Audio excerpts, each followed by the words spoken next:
Je vous remercie. La parole est à Madame Saint-Paul.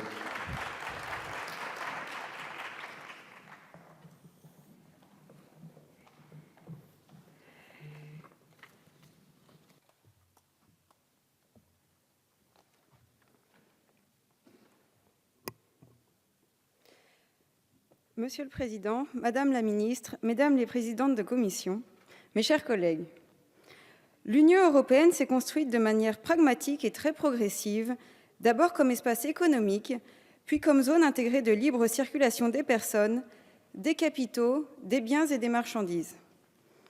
Délibérément écartées à l'origine, les fonctions régaliennes sont restées du ressort des États. En matière de défense, le contexte géostratégique de la guerre froide avait placé l'OTAN en situation fédératrice. La problématique de l'Europe de la sécurité et de la défense connut alors un long sommeil. Avec la fin de la guerre froide, la perception des risques a profondément modifié la place de l'effort de défense dans les politiques nationales. Les budgets ont alors été allégés à l'aune des dividendes de la paix. Aujourd'hui, les États de l'Union prennent progressivement conscience de leurs intérêts stratégiques communs, ainsi que du déséquilibre entre, d'une part, le poids économique et financier indéniable de l'Union, et d'autre part, son rôle politique, diplomatique et militaire qui reste encore mineur. Or, si l'Europe politique ne se réduit pas à la défense, celle-ci peut constituer un de ses instruments d'expression. Avec le retrait du Royaume-Uni, les capacités militaires de l'Union européenne vont se retrouver réduites de 25% au 30 mars 2019. La France sera la seule puissance nucléaire et les seuls États membres à disposer d'un siège permanent au Conseil de sécurité de l'ONU.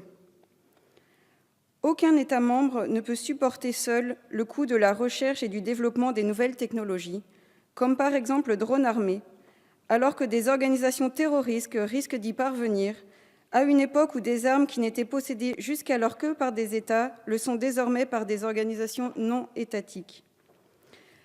L'irénisme qui a présidé notre destin européen le met aujourd'hui en danger. Plus que jamais, il est temps de coopérer pour notre sécurité à tous. Le président de la République a mentionné le projet d'une Europe à plusieurs vitesses, dans l'objectif de permettre aux États qui le souhaitent d'avancer ensemble. Cette Europe existe déjà en droit communautaire sur les questions militaires et de défense à travers la coopération structurée permanente prévue par le traité de Lisbonne qui voit enfin le jour. Nous pouvons progresser dans la mutualisation de certaines de nos forces et équipements, renforcer la culture de coopération et approfondir l'intégration européenne en termes de défense. Mon temps de commandement au sein de la brigade franco-allemande ainsi que mes recherches auprès de Bronisław Geremek portant sur l'armée polonaise, me permettent d'affirmer que si la volonté politique doit être vigoureuse dans la construction de la défense européenne, il existe un fossé à combler dans nos différences d'organisation hiérarchiques, nos moyens militaires et nos pratiques militaires. Nous devons également prendre en considération l'histoire de nos nations respectives, qui sont marquées par le vécu propre à chacune. La Pologne a été 3 fois rayée de la carte en moins de 150 ans, livrée pendant 3 siècles aux impérialismes européens, et cela laisse des marques profondes dans les esprits. L'Allemagne, dont le musée de l'Holocauste est construit telle une cicatrice au cœur de la capitale, et où vos interlocuteurs vous disent encore « plus rien ne sera jamais comme avant ».